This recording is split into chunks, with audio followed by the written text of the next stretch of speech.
Welcome back everyone to another brand new second stimulus check and second stimulus package update and news report for today, Wednesday, January 6th. And despite the tumultuous day, despite the mass demonstrations and protests and riots, whatever you want to call them, I give it to you guys straight. I don't like to sugarcoat anything.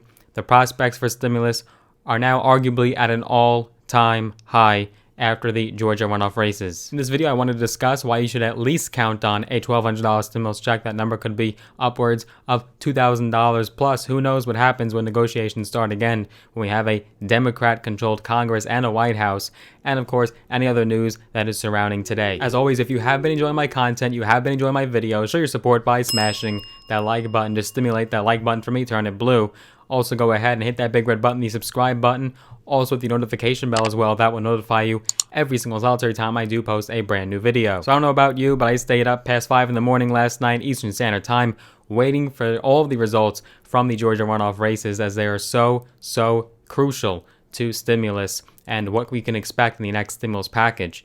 So by the time I did go to sleep, Raphael Warnock had already won his race, but they still did not call the Jon Ossoff race. That was still tentative. So in the midst of all the mobs and the chaos in the last several hours, Georgia made massive history today by not only electing its first ever black senator, but also its first ever Jewish senator. The state is now baby blue. It is no longer ruby red because Biden was able to flip it for the 2020 election, and now both of these 2021 Georgia runoff races have gone Democrat, removing both Republican incumbents. Now, these were not easy, comfortable margins by any means. Just like we saw in 2020, there was your proof. You didn't need any more proof to look at to know that this would be a very tight race, and a tight race it was.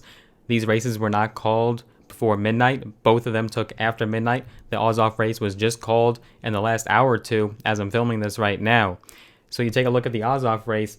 He only won that by a very slim margin. It was 50.4 to Purdue's 49.6%. Granted, I'm sure there's still some outstanding votes, but you get the idea. Very slim margin here. The Warnock race was slightly bigger of a margin. Warnock won by 50.8% to Loeffler's 49.2%. Again, very tight races. This was not an easy Democratic flip. This was truly a miracle. As predicted, even before Warnock won, even before his race was declared official, the Republicans were already calling fraud and saying that there's mail-in ballots and votes being dumped in out of nowhere, and they're finding votes from under the table. Absolutely baseless. There's no evidence of any of this. Massive props to both of these Democratic challengers. They did something that they were told they were not going to be able to do in a ruby red state like Georgia. They were definitely the underdogs in this race. I was predicting at best maybe they would be able to flip one of them, but to get both was a huge victory.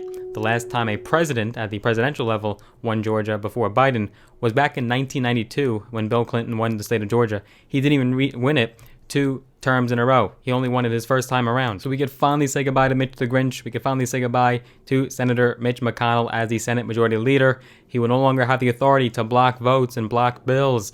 We could finally have stimulus on the Senate floor and up for a vote.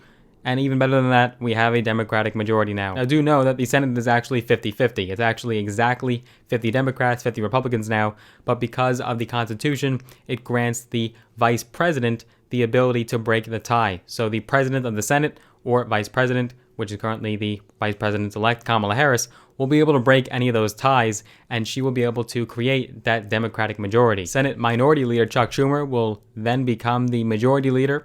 He was very optimistic and bullish today on the Senate floor, before the mobs came in, of course, and he had said it feels like a brand new day, as he was very optimistic of the 2 Georgia Senate victories in a Wednesday morning press conference. In regards to stimulus, he had said, quote, "I said what I said about the checks. It's one of the first things we want to do. Once our new senators are seated, they campaigned on it." And he said that before the Ossoff race was even called. Now, to appeal to their constituents, Loeffler and Purdue did say that they are in favor of $2,000 checks.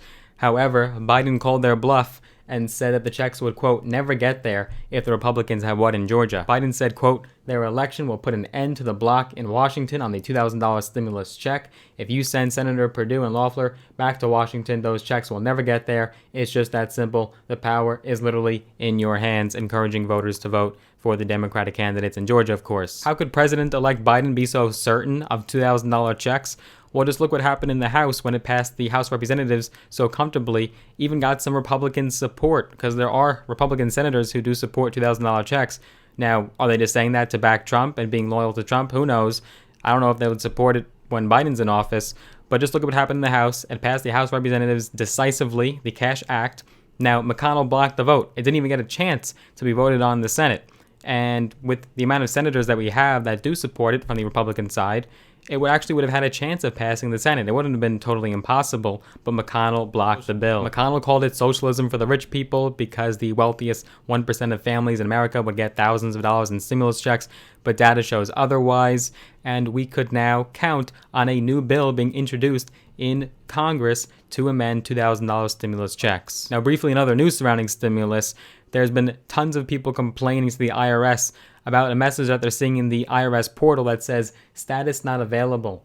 So what happened is taxpayers who have checked the status of their stimulus check with the IRS Get My Payment tool and received the message, quote, payment status number 2 not available, will not receive a second stimulus check automatically, according to the IRS. Millions and millions of Americans have already received their $600 stimulus payments via direct deposit, and mail paper checks are on the way. But according to the IRS, they now say that people receiving the payment status number 2 message on the Get My Payment tool will have to wait until they file their 2020 taxes to get the payment, even if they receive the first stimulus check with no issues. According to the agency, the IRS advises people that if they don't receive their economic impact payment, they should file their 2020 tax return electronically and claim the recovery rebate credit on their tax return to get their payment and any refund as quick as possible. Now, that's certainly a minority. It's not the majority of Americans. I hope you do not see that message. Let me know down below in the comments if you have seen that or you know someone that has seen that message. But you can count on stimulus checks to come. If you receive the first one with no issues, you most likely would have no problem getting the second one, especially if you're expecting it by direct deposit. But back to what happened in Georgia, the history that was made last night up until today. I think that Biden could ultimately have one of the most progressive, successful presidencies in decades because he's going to get so much done. We haven't had a Democratic Senate in a long time. It has been a while since we've had a Democratic-led Senate. And Biden will be able to get all of the legislation that he wants to get passed. It will almost have no issues getting passed through Congress. Anyone in his cabinet will get easily appointed. If he ever had to appoint a new Supreme Court justice for whatever reason, that should be easily done. I can almost envision that you're actually going to have a divided Congress of a super progressive Democratic side and a more moderate side, and you're going to have the progressives arguing with the moderate Democrats, why are you not giving enough? Why are you only pushing for $1,200 when we could do $2,000 one time, maybe $2,000 a month? I think you're going to have that division of super progressive Democrats and moderate Democrats that are also fighting for different stimulus. And it's so much more than just stimulus. It's in regards to his cabinet appointees. It's in regards to his debt relief plan of cancellation of student debt. That should easily pass Congress now with no problems. He's going to have quite possibly one of the most successful presidencies from a Democratic point of view in modern history. Now, granted, things could turn around. The tables could turn. Come the midterms, the Republicans can take back either the Senate or the House is also dwindling in House seats. They could take back the House as well. And then Biden would once again have a divided Congress, something that he would not have when he steps into office. But by the time 2022 comes around, will Trump still have as amplified of a voice? Will Trumpism still be as alive, if it is right now at all? As you can see, many states flip blue that are normally red states in the 2020 election, and now Georgia is arguably a very blue state. Trump will still have social media, albeit he just got locked from Twitter for 12 hours, and they warned that he could potentially be banned from Twitter. But will he be able to get out those votes if he's not on the ballot? Will he be able to get out those Republican votes if he supports that particular candidate? Will he be able to get out opposition votes against a particular candidate?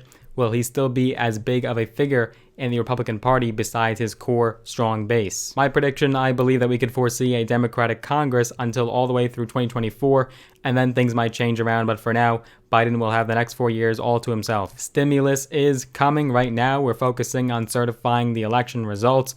That was delayed and thwarted because of the protests today. Once that is over, we can now get those negotiations jump-started again, especially when Biden takes office. So do count on stimulus. We are so bullish right now when it comes to stimulus checks and anything else that Democrats might want to include in a stimulus package. What do you think we will expect? Will we see $2,000 stimulus checks, or will the Democrats abandon us and forget about that push? What are your thoughts? Let me know down below in the comments what your opinions are. I do hope you enjoyed this video. Developments and updates are surely going to be coming now. More proposals will be coming out most likely. There'll be so much new discussion that we have to cover on this channel, so you don't want to miss a beat. You can see all of the updates right here. This is your one-stop shop. If you did enjoy this video, give it a big thumbs up, smash the like button, turn that like button blue. Also hit the big red button, the subscribe button, also hit the notification bell as well. Looking forward to seeing you guys in the next video.